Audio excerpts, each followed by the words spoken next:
नमस्कार, बिहार तक देख रहे हैं आप और आपके साथ मैं हूं आशीष अभिनव। देखिए इस वक्त की सबसे बड़ी जानकारी दे रहे हैं और बड़ी जानकारी अख्तरुल इमान जो असदुद्दीन ओवैसी की पार्टी के प्रदेश अध्यक्ष एआईएमआईएम ने 32 सीटों पर उम्मीदवार उतारने की बात कही और 32 सीटों का ऐलान एआईएमआईएम ने अपनी पहली सूची में कर दिया है। जी हां, 32 सीटों पर ऑल इंडिया मजलिसे इत्तेहादुल मुसलमिन यानी एआईएमआईएम ने जारी किया है और उन 32 सीटों पर वो चुनाव लड़ने जा रही है।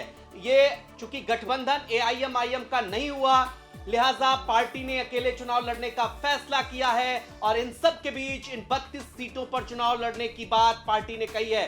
कौन सी 32 सीटें हैं, चलिए ग्राफिक्स के जरिए समझिए कि कहां-कहां पर ओवैसी अपना उम्मीदवार देने जा रहे हैं।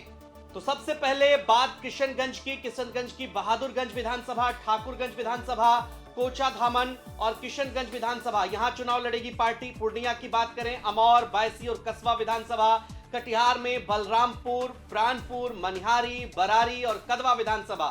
अब चलते हैं अररिया, जोकीहाट और अररिया विधानसभा, यहां भी 2 जगह से चुनाव लड़ने का ऐलान। गया चलिए, गया के शेरघाटी और बेला विधानसभा से, मोतिहारी में ढाका और नरकटियागंज विधानसभा से चुनाव लड़ेगी ओवैसी की पार्टी।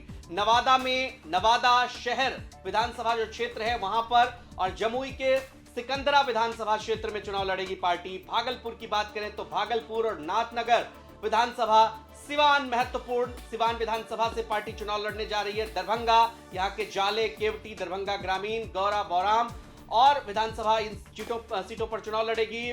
समस्तीपुर की बात करें तो कल्याणपुर विधानसभा, सीतामढ़ी की बात करें तो बाजपट्टी विधानसभा, मधुबनी में बिस्फी विधानसभा, वैशाली में महुआ विधानसभा, जिला गोपालगंज की बात करें तो गोपालगंज विधानसभा सीट पर पार्टी चुनाव लड़ने जा रही है। असदुद्दीन ओवैसी की पार्टी ने पिछली दफा सीमांचल में आपको मालूम होगा कि 5 सीटों पर सफलता हासिल की थी, लेकिन 5 सीटों में से उनके 4 विधायक जो जीते हुए विधायक थे वो लालू प्रसाद यादव की पार्टी में चले गए थे।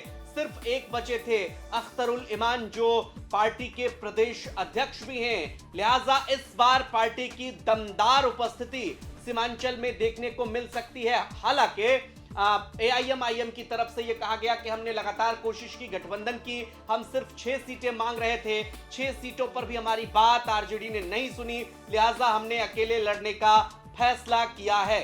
आपको बता दें कि अख्तरुल इमान और एआईएमआईएम के राष्ट्रीय प्रवक्ता आदिल हुसैन ने प्रेस कॉन्फ्रेंस कर इन तमाम विषयों की जानकारी दी, इन सीटों की जानकारी दी। अब देखना दिलचस्प होगा कि जिस तरह से सीमांचल में पार्टी ने प्रदर्शन किया था 2020 के विधानसभा चुनाव में, क्या इस बार भी पार्टी का प्रदर्शन वैसा ही रहता है? क्या कोई बड़ा गेम चेंजर साबित होगी असदुद्दीन ओवैसी की पार्टी एआईएमआईएम? कमेंट बॉक्स में अपनी राय हमें आप जरूर दीजिए और बिहार की तमाम खबरों के लिए आप देखते रहिए बिहार तक। नमस्कार।